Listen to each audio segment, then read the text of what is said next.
Salut, c'est Clémentine de l'Imerté. Avant de lancer l'épisode, j'ai envie de te partager un événement génial que j'organise. Tu as peut-être déjà entendu parler du Mamas Break, le week-end de pause pour les mamans. Après le succès des deux éditions de 2025, il y en aura donc trois en 2026 et le prochain est du 6 au 8 mars 2026. Il ne reste déjà que quelques places. Le Mamas Break, c'est 48 heures entre mamans dans un lieu magnifique au cœur de la Drôme pour ne rien faire d'autre que te faire chouchouter et kiffer. Pendant tout un week-end, tu vas profiter de yoga, de temps de coaching, d'un atelier de poterie, d'un massage, de repas ultra gourmands préparés par notre chef et de temps de détente.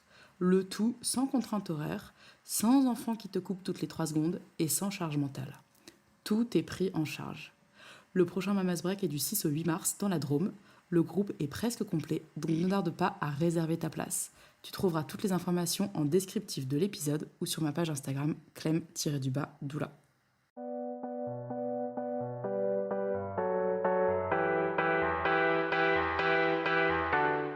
Bienvenue sur mon podcast L'Imerté. Je suis Clémentine Roy, j'accompagne les mères à se remettre au centre de leur vie et à prendre conscience de leur puissance. Les mères sont des badass, des reines du quotidien qui gèrent un foyer, une famille, bien souvent un boulot, une vie sociale et qui le font comme des chefs. Avec L'Imerté, je porte haut et fort la voix des mères sans qui ce monde n'existerait pas. Je souhaite sincèrement que les mères osent s'affirmer, prendre la place centrale qui leur revient dans la société parce qu'elles ont tant à apporter. C'est bien grâce aux mères que le monde existe aujourd'hui. Les épisodes de l'Imerté sont toujours sans filtre, sans tabou et authentiques. Bienvenue dans l'Imerté, le podcast qui fait rayonner la voix des mères. Bienvenue dans l'épisode 50 de l'Imerté. Aujourd'hui, je reçois Marie Vialaré, qui est présidente du collectif Ta Pensée A, qui est une association pour rendre visible la charge mentale des femmes. Et donc, c'est ce dont on va parler aujourd'hui, la charge mentale des femmes et des mères en particulier, des parents en particulier. Bonjour Marie, merci d'être là. Bonjour Clémentine, merci de m'accueillir. Est-ce que tu peux te présenter en quelques mots? Oui, bien sûr. Donc moi, je m'appelle Marie, je suis présidente de l'association Tapencea. Tapencea, qui est la première plateforme francophone qui visibilise et valorise la charge mentale des femmes. Nous, tous les jours, on partage sur nos réseaux sociaux, en particulier sur Instagram, les témoignages de chacun et chacune. En majorité des femmes, bien sûr, sur la charge mentale et sur le travail invisible. Et notre but, nous, c'est de mettre en lumière toute cette charge, tout ce travail qui, encore aujourd'hui, malheureusement, est effectué en très très grosse partie par les femmes et qui a évidemment des impacts très très importants tant sur la vie personnelle que professionnelle des femmes et des hommes, sur leur santé, sur leur qualité de vie en général et voilà, une charge qui est vecteur d'inégalités beaucoup plus large. De toute façon, il y a qu'à voir sur Instagram, vous avez plus de 200 000 abonnés, donc c'est que c'est un sujet quand même qui parle, Oui, qui effectivement, ça parle à intéresse. vraiment beaucoup de personnes et on reçoit, nous, plusieurs dizaines de témoignages par jour Ok. via notre formulaire de témoignages. Donc, les femmes en particulier ont besoin d'en parler. Ouais. Et ces témoignages, tu as une idée des proportions entre hommes-femmes, des témoignages que vous recevez? Alors, oui, on sait, pour l'essentiel des témoignages de femmes, Ok. il y a quelques témoignages d'hommes qu'on reçoit parfois.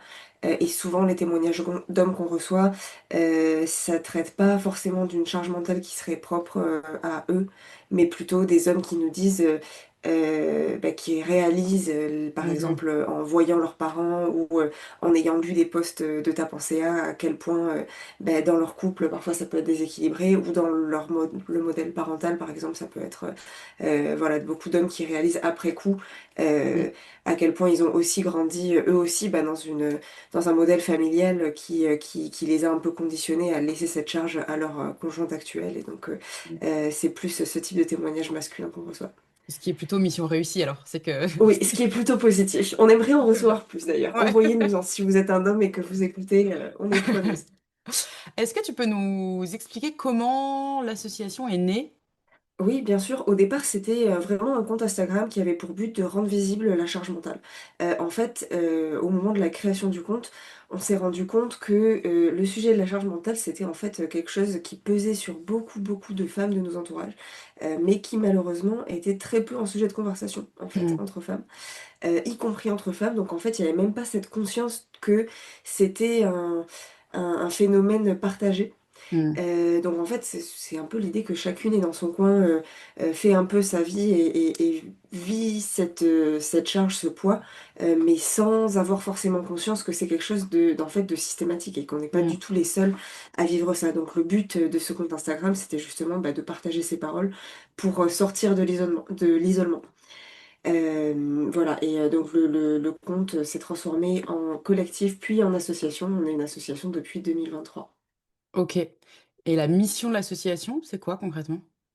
La mission de l'association, c'est vraiment de sensibiliser aux enjeux genrés autour de la charge mentale et de faire en fait, de générer une prise de conscience collective sur le côté systématique de cette problématique et du déséquilibre qui existe entre au niveau du partage de la charge mentale dans les couples et les familles plus généralement, et même d'ailleurs dans d'autres sphères, on pourra en reparler. Mm. Euh, et on fait donc beaucoup de sensibilisation via les réseaux sociaux et on fait également des interventions en entreprise, en collectivité locale pour sensibiliser de manière un petit peu plus directe des publics différents.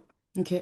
Est-ce que justement tu peux définir en fait ce qu'est la charge mentale pour quelqu'un qui serait pas hyper convaincu que ça existe encore?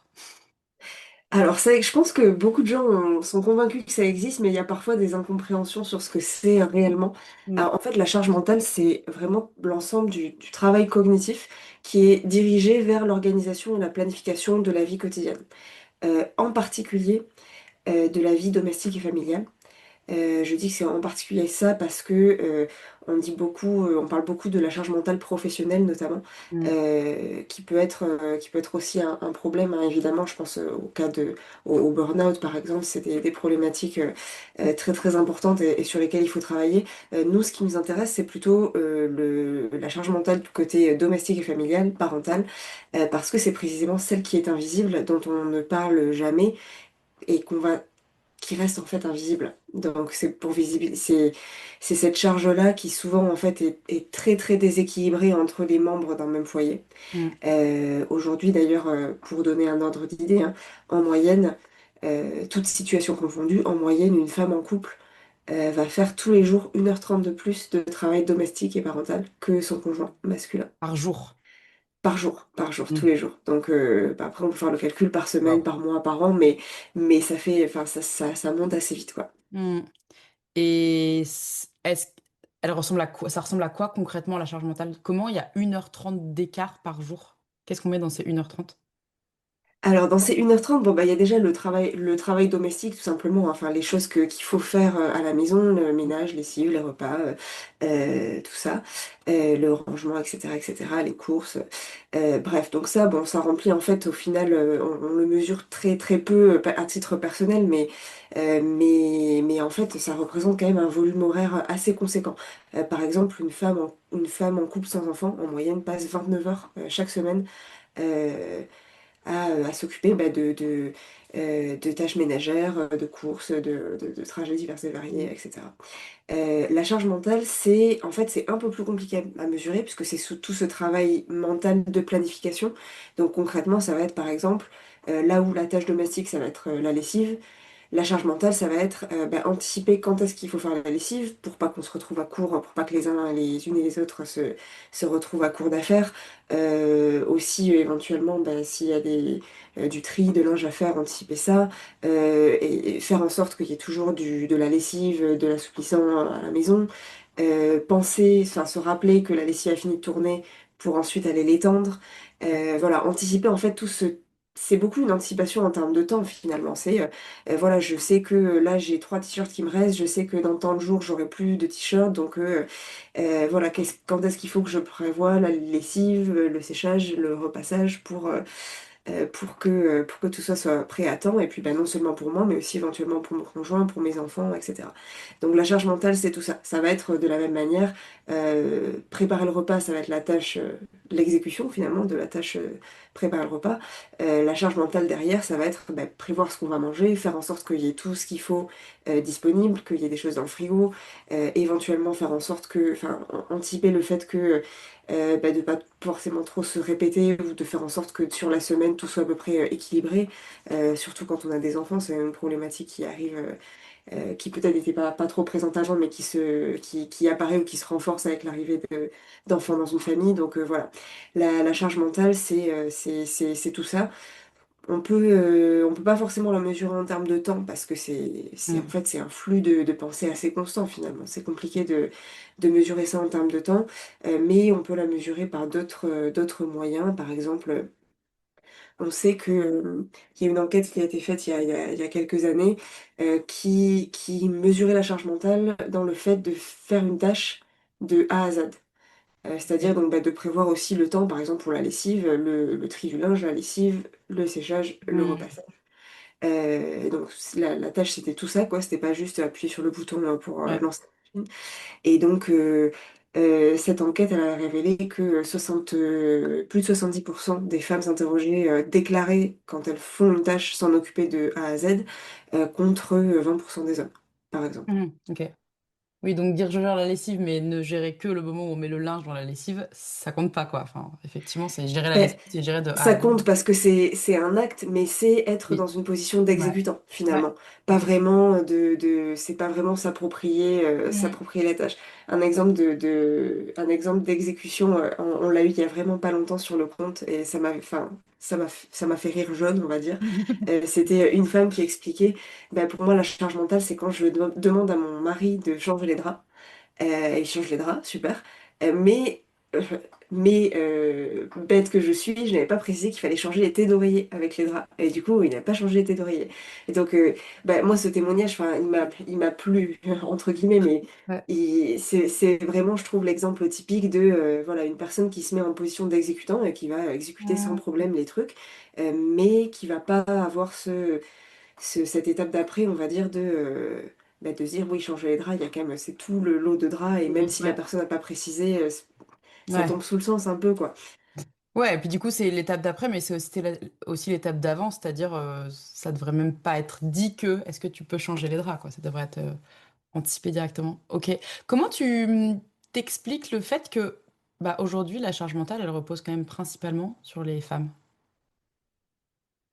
Ben, en fait, je pense qu'il y a beaucoup, il y a de l'éducation, mais aussi, enfin, oui, je veux dire, ça repose c'est un problème d'éducation, mais d'éducation au sens large. C'est pas, et alors évidemment, on a tous et toutes grandi dans une certaine famille avec un certain modèle familial. Donc, évidemment, il y a des reproductions, on reproduit, mais assez naturellement les schémas. Moi, en tant que femme, je vais reproduire assez mécaniquement ce que fait ma mère, mon frère, plutôt ce que fait mon père. Euh, donc, bon, il y a ça. Mais il y a aussi tout un écosystème de stéréotypes genrés, d'idées de ce qu'on attribue au rôle des femmes et des hommes dans la société, qui nous environne, qui n'est pas le seul fait de la famille. Voilà, je veux pas que... euh, en fait, c'est réducteur il y a beaucoup de personnes qui disent, ah oui, si les hommes ne prennent pas leur part de travail domestique ou de charge mentale, c'est parce qu'ils ont été mal éduqués, Mm. sous-entendu par leurs parents et en particulier par leur mère. En Mm. fait, je pense que c'est une fausse idée parce que même avec un couple de parents qui vraiment est très très proactif de ce point de vue, et c'est vraiment de donner une éducation égalitaire à leurs enfants, et de dépasser un petit peu tous ces rôles genrés dans la sphère familiale.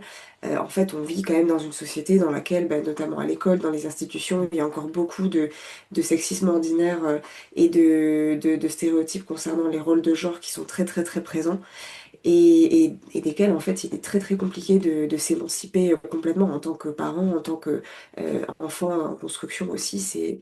Donc voilà, je pense que le fait que la société a quand même une certaine attente vis-à-vis des femmes, certaines attentes vis-à-vis des hommes, fait que ben, on se retrouve en fait un peu malgré nous dans ces situations-là. Ouais, donc même si on fait tout ce qu'on peut en tant que je vais dire en tant que parent, pour éduquer nos enfants de manière le moins genrée possible, etc. De toute façon, il y a la société autour qui nous met un peu des bâtons dans les roues.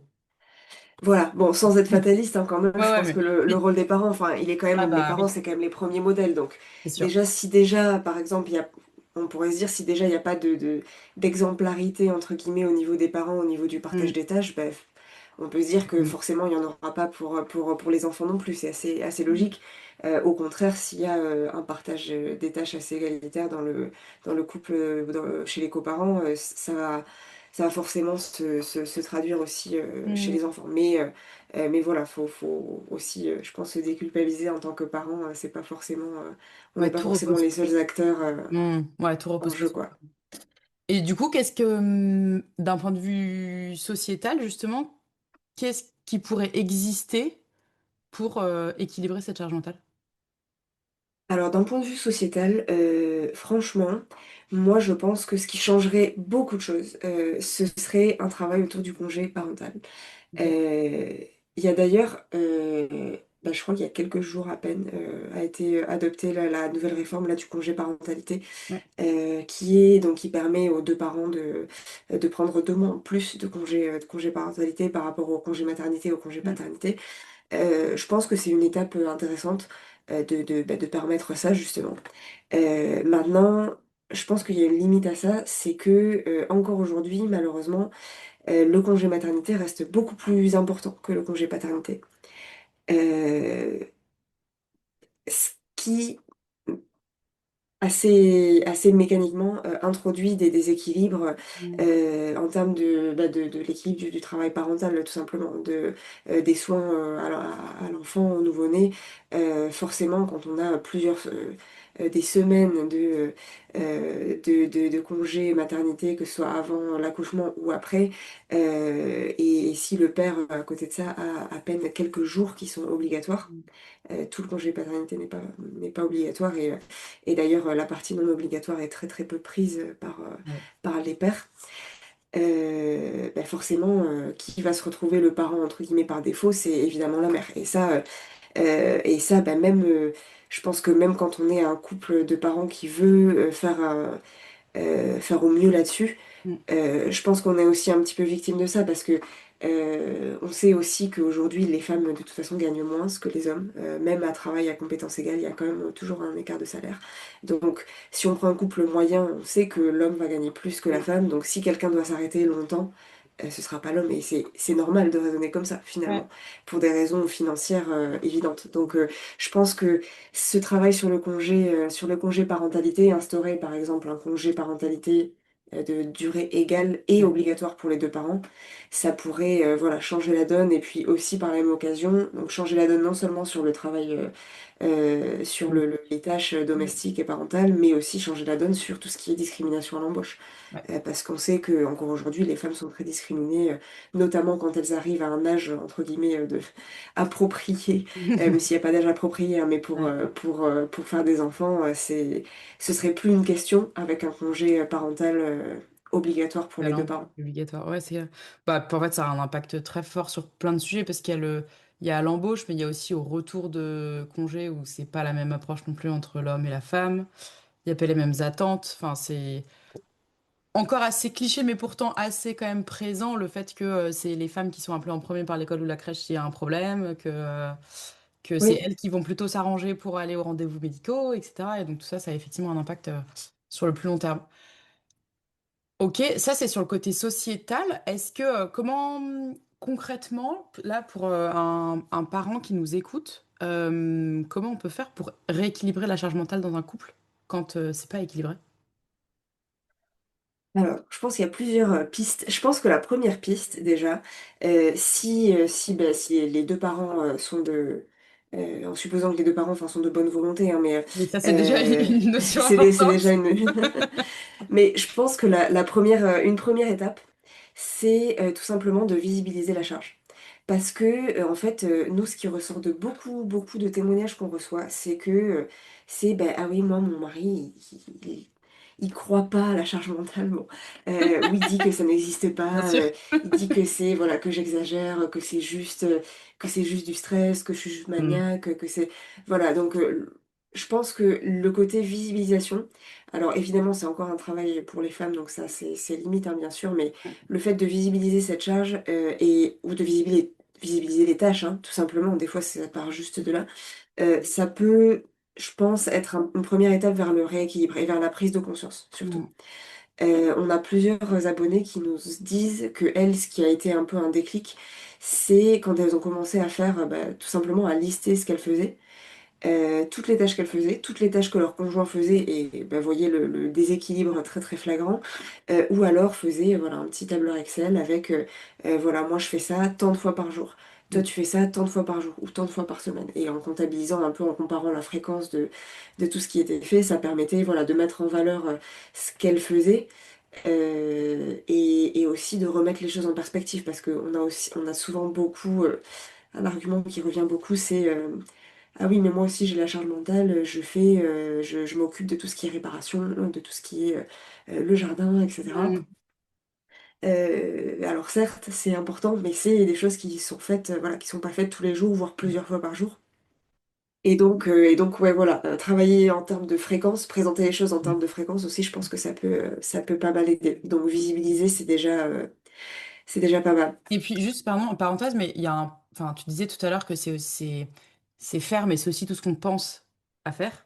Et même, je trouve, en tant que femme, il y a sûrement toute une partie dont on n'a même pas conscience, en fait, de charge mentale. Parce qu'effectivement, moi, j'ai vraiment la sensation parfois que c'est des onglets ouverts en arrière-plan du cerveau qui restent là toute la journée sur il faut absolument que je pense à aller acheter du beurre en sortant du boulot ou machin. Ou...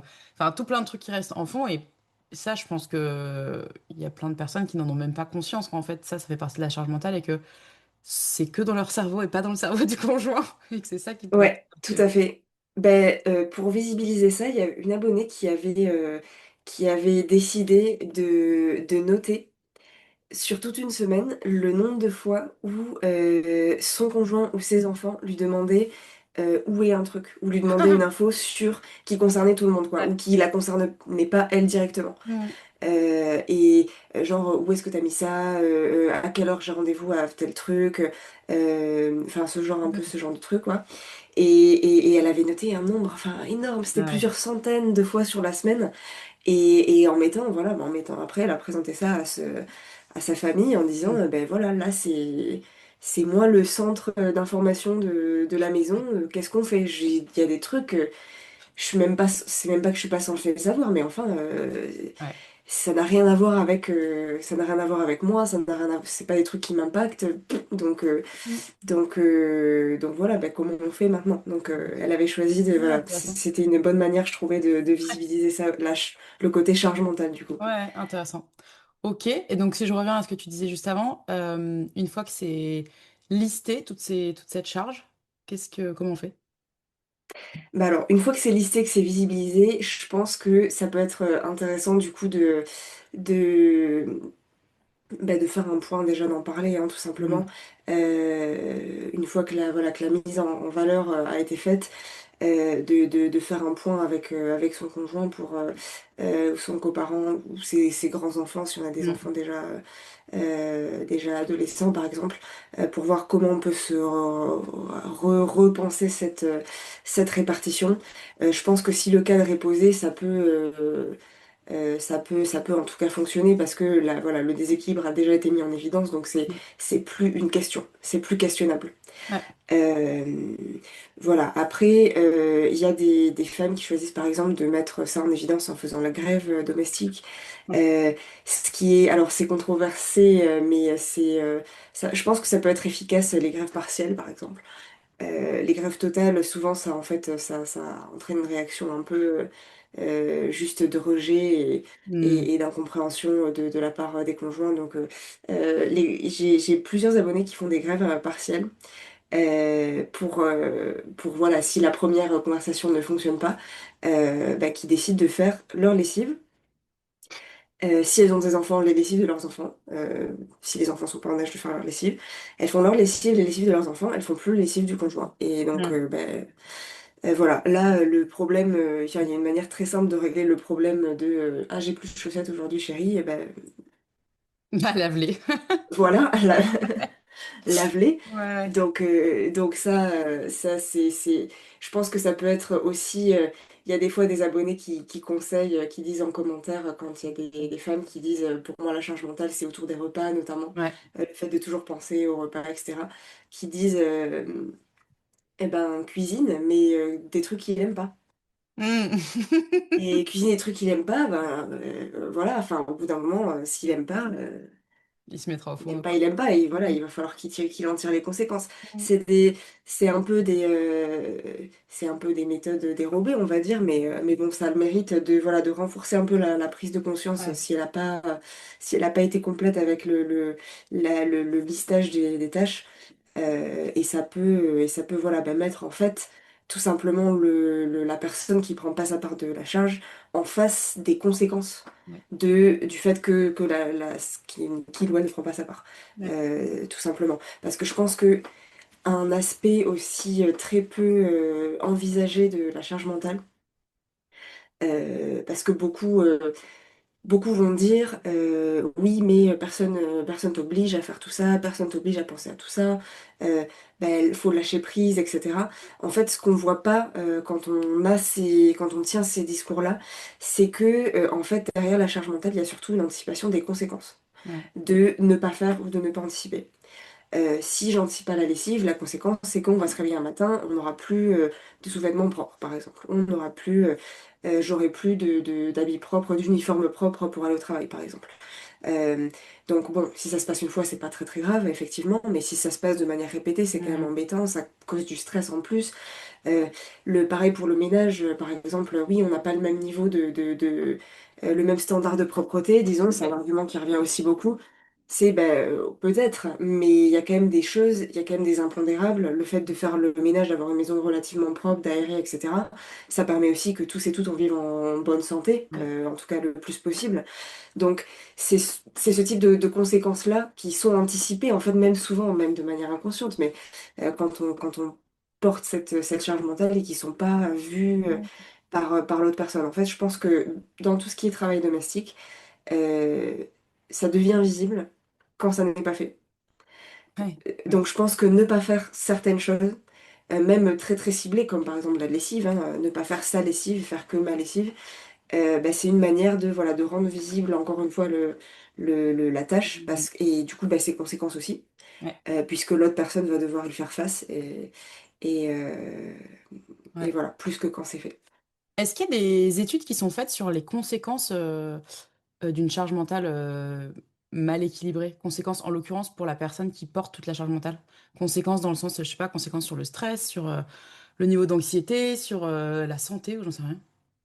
Ben alors il y a une étude il y a pas très longtemps qui est sortie, enfin qui est sortie il y a vraiment un mois à peine je crois, Ok. qui a été faite, qui a été commandée par l'ONG Make Mothers Matter, Ouais, qui est une ONG internationale du coup qui travaille question-là, ouais. sur ces questions-là.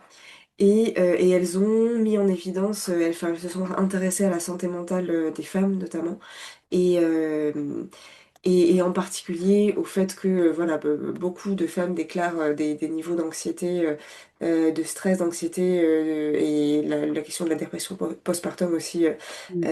assez important, et que beaucoup de femmes se sentent surmenées euh, en évoquant comme première raison bah, le manque d'équilibre entre la sphère professionnelle et la sphère privée, notamment. Parce que c'est quand même une question, ça. Mm.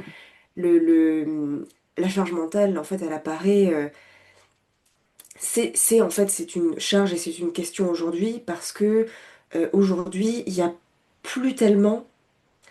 En tout cas, il y a moins qu'avant, cette division sexuée des rôles travail domestique, travail rémunéré. Mhm. Les femmes travaillent aujourd'hui et elles ont une vie professionnelle à gérer.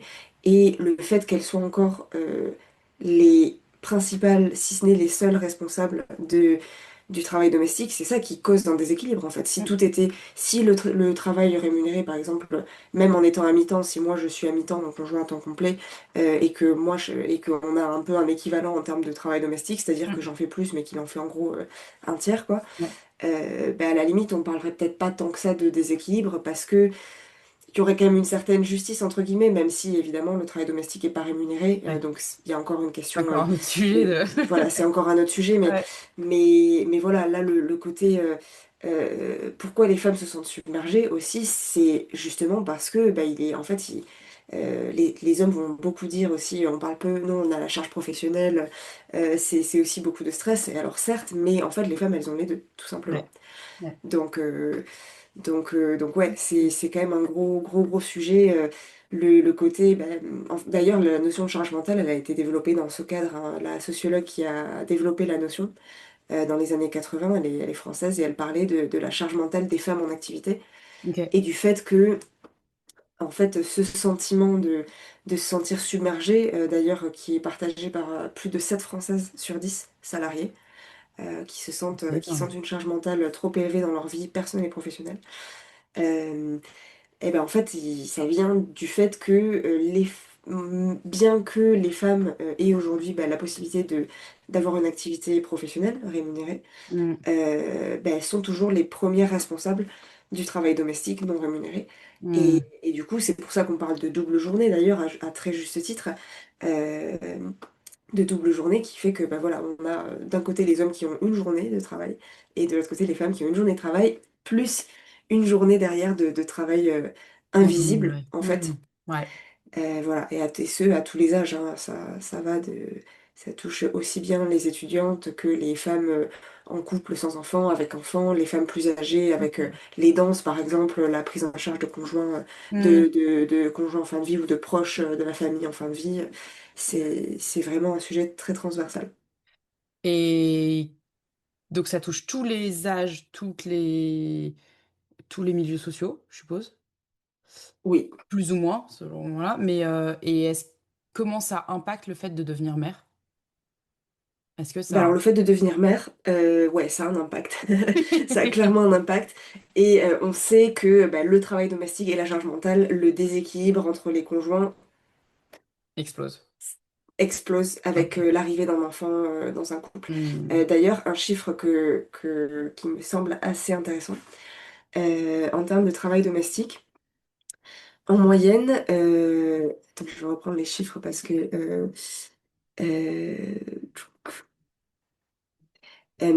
en moyenne, en gros, une femme en couple sans enfant et un homme en couple sans enfant, alors il y a un écart entre les deux, mais une femme en couple sans enfant en moyenne fait 29 heures par semaine de travail domestique. Mhm.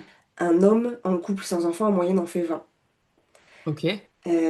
Une femme en couple par an en moyenne va faire 34 heures, donc 6 heures de plus de travail domestique. Un homme en couple par an va faire en moyenne par semaine 18 heures de travail Donc il domestique. en fait moins que quand il avait Et pas d'enfant. donc 2 heures de moins. Waouh. Et ça, je trouve ça assez hallucinant. Alors évidemment, c'est une moyenne, hein. Oui, oui, bien C'est une sûr. moyenne avec, voilà, pour les parents, tout âge confondu, etc. Hmm. Peut-être que les hommes font plus de travail, enfin, ont une augmentation de ce travail quand il y a un nourrisson, par exemple, un enfant Mhm. très jeune. Mais le fait qu'en moyenne, avoir un enfant, ça rajoute 6 heures par semaine de travail domestique aux femmes et ça en enlève 2 au père, ça Ouais. dit quand même quelque chose, quoi. Ouais, c'est Si clair. le père, même si le père il diminuait pas du tout sa part, il restait au même stade, Ouais. ça n'augmenterait que de 3 heures par semaine le Ouais. temps passé en plus Ouais. par la mère. Ouais. Donc c'est quand même assez ouais, enfin assez parlant, je trouve, Ouais. Mais et assez effrayant. ouais, c'est clair. Et ça, c'est l'écart inverse, enfin la variation inverse avec le salaire. J'ai plus les chiffres en tête, mais un homme qui devient père a une augmentation de salaire dans la première année, alors qu'une femme qui devient mère a plutôt une baisse de salaire. Donc Oui, ouais, à taux ouais, et tout égal. à Donc, fait. Et d'ailleurs, c'est c'est aussi lié au fait que les mères en moyenne travaillent à moins. tout à fait. Euh, et il y a beaucoup de. D'ailleurs, la raison numéro un pour lesquelles les femmes sont à temps partiel, la raison numéro un évoquée, c'est pour s'occuper d'un enfant ou d'un Mm. proche. Mm. Et c'est une raison, c'est une raison qui n'arrive qu'en en quatrième ou cinquième position pour les hommes. Pour les hommes, la première raison d'un passage au temps partiel, c'est de ne pas avoir trouvé un travail à temps complet. Et ça, c'est Ok. la deuxième raison pour les femmes. Pour les femmes, la première raison, c'est vraiment Mm. le soin Le aux soin. enfants ou à un proche ou une proche de la famille. Ouais, il y a du taf encore. Et comment, Ouais, il y a du taf. tu vois, on parle, je trouve que ces derniers temps, on parle de plus en plus de burn-out parental. Mhm. Est-ce que ce burn-out parental, pareil, il est très lié du coup à la charge mentale et au fait que ben concrètement, il y a trop de choses. Tu parlais des mères qui se sentent surmenées, je crois que tu disais comme terme. Ouais, est-ce que ce burn-out parental, est-ce qu'on arrive à mesurer en gros à quel point la charge mentale ou le mauvais équilibre plutôt de charge mentale bah, peut mener au burn-out parental, du coup en particulier chez les mères? Ben, alors c'est difficile encore une fois à mesurer précisément, mais c'est en tout cas une raison évoquée par beaucoup de chercheurs qui Mm. se posent, qui se penchent sur la question. Il y a eu d'ailleurs il y a quelques années une étude qui a été faite sur la santé des femmes et des hommes à l'échelle européenne Ok. et qui mettait en évidence le fait que ben, le déséquilibre dans le partage des tâches domestiques, c'est un des facteurs très importants pour expliquer les différences de santé entre les femmes et les hommes. D'ailleurs, il y a eu une étude américaine qui est sortie il n'y a pas très très longtemps qui révèle que, notamment que les femmes mères et en couple, enfin mariées, en moyenne perdent en espérance de vie alors que les hommes en gagnent quand ils sont mariés. Au revoir. Ça dit quand même beaucoup de Ah toute ouais. l'importance du travail de soins qui est fait. Mm. Il y a une autre étude aussi, enfin, qui me semble, qui est un peu déprimante, mais qui me semble aussi très évocatrice, qui était une étude qui a été faite en 2007 sur le veuvage et qui en fait qui met en évidence le fait que bah, les femmes survivent plus longtemps à la perte de leur conjoint que les hommes ne survivent à la perte de leur Mm. conjointe. Et une des hypothèses avancées pour ça, c'est tout simplement bah, la perte de soutien en termes de soins et en termes de soutien de lien social que les femmes assurent très souvent, dont les femmes sont très souvent responsables en fait par défaut dans la famille ou dans le couple et qui fait du coup que bah, beaucoup d'hommes en fait se retrouvent isolés et ça c'est un témoignage qu'on a reçu de trop nombreuses fois je trouve sur ta pensée de médecins ou de personnel soignant qui nous expliquent ben ouais pour moi la charge mentale l'exemple typique c'est quand j'ai des patients qui viennent me voir et qui savent pas quel est leur traitement qui ont un traitement mais qui disent oui non mais c'est ma femme qui gère ou qui en fait qui n'ont pas même des fois aucune idée des médicaments qu'ils prennent parce que en fait ils en délèguent la responsabilité et le suivi quelque part à leur conjointe, voire à leur fille parfois. Euh, et, ou pour des hommes plus jeunes à leur mère, ça nous est arrivé qu'il y ait Ah. des médecins qui nous fassent ces retours. Mm. Voilà, donc ben, pas étonnant quelque part que les hommes survivent moins longtemps à la Ouais, perte c'est d'une clair. conjointe. Si effectivement c'est le cas, c'est quand même assez préoccupant, quoi. Même Mm. pour les hommes eux-mêmes, finalement, j'ai envie de dire, c'est assez quand Ouais, même inquiétant bah oui. de mettre soi-même dans ce genre de situation, Mm. finalement. Et du coup, c'est intéressant, ça fait lien avec ma question d'après, qui est, euh, on entend encore quand même assez régulièrement que la charge mentale, bah, c'est un truc de femmes et qu'elles ont qu'à en faire moins et qu'elles se rajoutent des trucs un peu toutes seules. Comment on peut faire pour, qu'est-ce qu'on peut répondre à ça pour faire comprendre que c'est un sujet de société globale en fait et que ça concerne, enfin, que rééquilibrer la charge mentale, ça va pas être bénéfique que pour les femmes, ça peut être bénéfique pour toute la société. Oui, ça peut être bénéfique pour toute la société, bah, tout simplement parce que sur ce point-là, en tout cas, je pense qu'un meilleur partage de ce travail invisible, hein, ça va nous mener quand même vers une société plus égalitaire, ça c'est sûr et certain. Les hommes aussi bénéficient d'une société plus égalitaire, tout simplement parce que dans une société plus égalitaire, il y a moins de tensions, il y a moins de conflits, il y a moins de violences. Et les hommes sont aussi victimes de violences Mm. diverses et variées, pas forcément les mêmes violences que les femmes d'ailleurs, mais je pense qu'on a tout à fait intérêt à avancer vers davantage d'égalité collectivement. Et après, que répondre à ce genre d'argument? Vous avez qu'à en faire moins ou il faut déléguer, par exemple. Il y a Mm. ces deux arguments qui se rejoignent un peu. Ben, moi, j'aimerais donner un exemple, hein, tout simplement. Si on reprend l'exemple de tout à l'heure de la lessive, si je décide de déléguer, je peux très bien décider de déléguer, mais encore faut-il que l'autre personne prenne sa responsabilité. Mm. Euh, il y a beaucoup de personnes qui disent, voilà, souvent la charge mentale, c'est un problème de lâcher prise, c'est un problème de vouloir que tout soit fait exactement à sa manière, etc.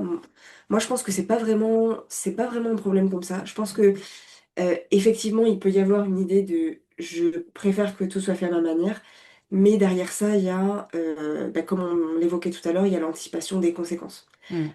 Si c'est pas fait comme je le fais, je sais que ce sera mal fait et qu'il va y avoir des trucs à faire derrière. Par exemple, typiquement, est-ce que tu peux faire la lessive? Mais mon conjoint va peut-être, qui n'a pas l'habitude de faire la lessive, va peut-être mélanger le blanc et les couleurs. Je me retrouve avec des chemises roses pour aller au Mm. boulot. Euh, bon, certes, c'est pas très grave en soi, mais il y a quand même un truc à gérer derrière qui est de soit de retout blanchir ou d'aller en Mm. racheter. Ou... Voilà, il y a quand même encore des trucs que j'avais pas forcément prévu de faire Mhm. derrière. Donc d'ailleurs, il y a beaucoup de femmes qui nous disent que quand elles essaient de mettre en place des choses pour partager la charge mentale, en fait, même des fois, souvent, ça leur rajoute un truc derrière qui est que ben, je vais quand même anticiper le fait que ce soit mal fait. Comme ça, voilà, j'ai pas envie de me retrouver prise au dépourvu. Du coup, c'est Mm. un cercle sans fin. Enfin, on peut Ouais. pas tout simplement dire aux femmes, il suffit de déléguer, parce qu'en fait, ça n'est pas si simple. Il y a aussi tous les problèmes d'incompétence stratégique. Enfin, ce serait encore, je pense, tout un sujet pour un autre épisode, tellement il y aurait à dire. Mais, euh, mais, mais bon, voilà, c'est pas, je pense que c'est pas si simple. Et puis, le fait de lâcher prise, encore une fois, c'est supposer que le conjoint ou les autres membres du foyer euh, vont se comporter en conséquence automatiquement. En fait, ça n'est pas, souvent, ça n'est pas le cas, quoi. Il y a beaucoup cette idée reçue un peu de bah, si tu lâches prise, ton conjoint va mécaniquement faire plus parce que il aura pas le choix, etc. En fait, ben, pas toujours. Pas toujours parce que quand on n'est pas habitué à faire quelque chose, c'est en fait c'est compliqué de s'y mettre et puis surtout c'est pas confortable. C'est pas l'autre fois il y avait un commentaire sous une vidéo TikTok qui disait ah oui où je parlais de la vaisselle je crois et le mec disait oui mais c'est pas marrant enfin euh, c'est ben oui, mais forcément, enfin, si j'ai à choisir entre mes jeux vidéo et ça, voilà, ben oui, Bah oui. ben oui, effectivement, enfin, moi pareil, hein, si j'ai à choisir entre les deux, si j'ai vraiment le choix, Mm. évidemment, je préfère jouer aux jeux vidéo, évidemment, je préfère lire un bouquin, je préfère faire autre chose que faire la vaisselle. Sauf qu'en fait, les femmes, c'est le choix, elles ne l'ont pas. Et dire il faut lâcher prise, c'est aussi ne pas prendre en compte le fait que on vit pas qu'avec, enfin on vit avec notre conjoint, mais c'est pas le seul facteur Ouais. qui entre en jeu. Moi, je sais que si j'ai, et je pense que beaucoup de femmes ont ce sentiment, si j'invite des gens à manger et que c'est pas propre. En tout cas, pas à peu près propre, ou qu'il y a la vaisselle qui traîne, ou qu'il y a un truc qui traîne, que c'est pas rangé, etc. Je sais que c'est moi qu'on va juger. Et même inconsciemment, hein, je sais que même si j'invite des amis qui vont jamais me le dire, qui vont jamais le verbaliser, je sais que c'est à moi qu'on va penser, que si on se Mm. dit, si on remarque que c'est pas très bien rangé, on Mm. va pas penser à mon mari. Et voilà, et moi aussi, à une époque, j'aurais aussi pensé ça. Mm. Donc en fait, il y a tellement de biais en fait enracinés Ouais. de manière pas forcément consciente d'ailleurs, que ces arguments de il faut lâcher prise ou il faut déléguer, etc., en fait, c'est ne pas prendre en compte le problème dans sa globalité. Finalement, si on vivait juste avec une seule personne et que le problème se réduisait à des Mm. discussions avec cette personne, je pense que ce serait même plus simple, à la Ouais, bien limite, sûr. que la situation actuelle. Ouais, ouais. Intéressant. Ça me fait penser à l'autre jour, on a eu ma sœur qui a dormi chez nous et le matin, elle m'a demandé où est-ce que je te mets les draps et elle a eu un petit sursaut en disant, oula non, pardon, où est-ce que je vous mets les draps? Ouais, ouais. Et en fait, je trouve ça trop, enfin, c'est marrant de voir comme même nous, alors qu'on est au courant du sujet et tout, on a des automatismes ouais, où il faut faire attention et c'est important de se reprendre pour corriger un peu la donne, quoi. Ouais, tout à fait. Ok, merci pour toutes ces données, je trouve que ça permet vraiment de se rendre compte de l'importance du sujet et de la complexité aussi du sujet. Effectivement, il suffit pas de dire, bon, allez, toi tu fais ça, moi je fais ça et ça a fonctionné parce qu'en fait, il y a tout ce qui se passe en fond, tout ce qui est invisible, tout ce dont on n'a même pas conscience, donc c'est super important. S'il y avait une chose que les auditrices, auditeurs devaient retenir de tout ce que tu as partagé, qu'est-ce que ce serait?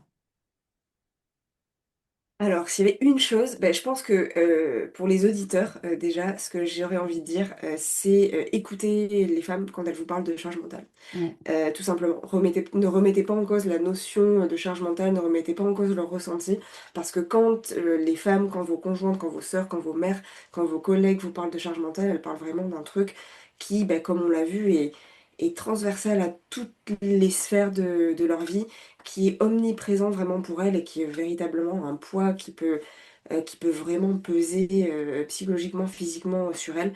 Donc voilà, je pense que ne pas remettre en question le vécu des personnes qui parlent de leur charge mentale, c'est très très très important. mm, Et, euh, et de manière générale, bah, pour tous les auditeurs et toutes les auditrices, retenir que la question de la charge mentale, ça n'est pas qu'une affaire privée, c'est une affaire de société.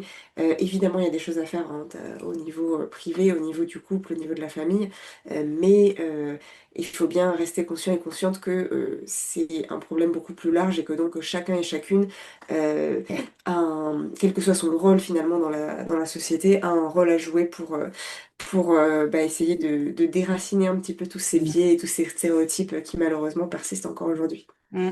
T'as l'impression qu'il y a un changement avec je vais dire les nouveaux parents, enfin les jeunes parents, qu'il y a un changement dans l'éducation donnée aux enfants sur ces sujets-là? Bah, les retours là-dessus varient pas mal. Je sais pas si tu connais la BD L'arnaque des nouveaux pères, Oui. qui en parle Mm, très bien. Voilà, je pense que les pères font plus que les nouveaux pères, bah, font plus que les pères d'avant. Il y a aussi une image plus valorisée du fait mm, de passer du temps avec son enfant, etc. Cependant, je pense, et puis d'ailleurs les études le montrent, que souvent les pères vont faire beaucoup plus les activités valorisantes entre guillemets avec les enfants, mm, par exemple les amener au parc, jouer avec eux, faire les devoirs, etc. Ce genre de choses. Les femmes, en particulier pour les très jeunes enfants, vont beaucoup plus s'occuper de tout ce qui est bah, de tout ce qui est soins, de tout ce qui est les changer, les nourrir. Après, quand ils grandissent, de tout ce qui est lessive, mm, ménage des chambres des enfants, etc. Repas, tout ça, qui est bah, en fait un travail de soins parental au même titre que les jeux, l'éducation, mais bah, c'est toujours on voit beaucoup plus, c'est beaucoup plus évident mm, de voir le papa qui prend une heure pour faire les devoirs, qui amène les enfants au parc, etc. D'ailleurs, c'est un point qu'on n'a pas évoqué, mais qui me semble aussi intéressant. Amener les enfants au parc, c'est visible. mm, Faire la lessive et les repas pour ses enfants entre quatre murs, c'est pas visible. Et mm, c'est un des gros problèmes d'ailleurs de la charge mentale et du travail. C'est pour ça qu'on parle de travail invisible, hein, des femmes, le travail domestique, tout ça, c'est invisible parce que c'est fait entre quatre murs. C'est aussi pour ça d'ailleurs qu'on en parle très peu entre femmes mm, et que qu'on a du mal à se sentir aussi légitime de s'en plaindre parce que comme c'est cantonné à la sphère domestique, finalement, bah, on a l'impression qu'on est les seuls à vivre ça, alors qu'en fait, vraiment pas du tout, quoi. c'est clair. Et d'ailleurs, on peut aller, enfin, vous pouvez aller lire tous les témoignages sur la page Instagram notamment. Ils sont vraiment. Moi, souvent, ça me fait rire, mais comme tu dis, ça me fait rire jaune, quoi. Ça me fait serrer les dents en me disant, waouh, mais on a tellement de chemin à faire. Mais c'est effectivement super de pouvoir lire tous ces témoignages et bah, de se rendre compte qu'on n'est pas tout seul, toute seule, et que ça existe partout, et qu'en parler, c'est une très bonne étape pour en prendre conscience et ouvrir un peu sur ces sujets. Ouais, exactement. Il y a beaucoup de variétés dans tous Ouais. ces témoignages. Voilà, on se rend vraiment compte que c'est un problème qui impacte Mm. toutes les sphères de la vie. Et puis maintenant, bah aussi, tous les samedis, on partage les astuces de la communauté pour partager Ouais. la charge mentale, justement. Donc, c'est aussi intéressant si vous voulez des pistes d'aller voir tout ça. Mm. Est-ce qu'il y a une manière de soutenir l'association? Bah déjà, alors, vous pouvez venir nous suivre sur les réseaux sociaux, puisque c'est notre principal cœur d'action, donc c'est ça qui nous donne du poids et qui donne du poids à notre message. Donc, bah, venez nous suivre sur Instagram ou sur TikTok. On est présente et actif sur les deux plateformes. Très bien. Et ben, je remettrai le lien dans le descriptif de l'épisode et comme ça, vous pouvez aller vous abonner et lire tous ces témoignages. Ça va amener des bonnes discussions dans votre maison. Merci beaucoup, Exactement. Marie, pour tout ce que tu as partagé, toutes les infos, etc. Je remettrai les liens et puis le lien vers la BD aussi, qui est assez intéressante sur ces nouveaux pères. Euh, Ouais. La BD Le Prix à payer aussi, Prix à qui est payer. en sortie en BD d'ailleurs, qui est très très intéressante aussi sur ces questions-là. Trop bien, je remettrai tout ça. Merci beaucoup pour ton temps et puis je te dis à bientôt. À bientôt, merci pour l'invitation. Cet épisode est déjà fini. S'il t'a plu, n'hésite pas à mettre 5 étoiles au podcast et à t'abonner, quelle que soit la plateforme d'écoute sur laquelle tu es, puisque plus il y a d'avis, d'étoiles et de personnes abonnées, plus le podcast est visible. Et plus il est visible, plus les parents entendent des histoires qui leur ressemblent. Et plus les parents entendent ces histoires, moins il y aura de tabous sur la parentalité et en particulier sur la maternité. Alors merci de faire voyager ce podcast pour toi, pour moi et pour tous les parents.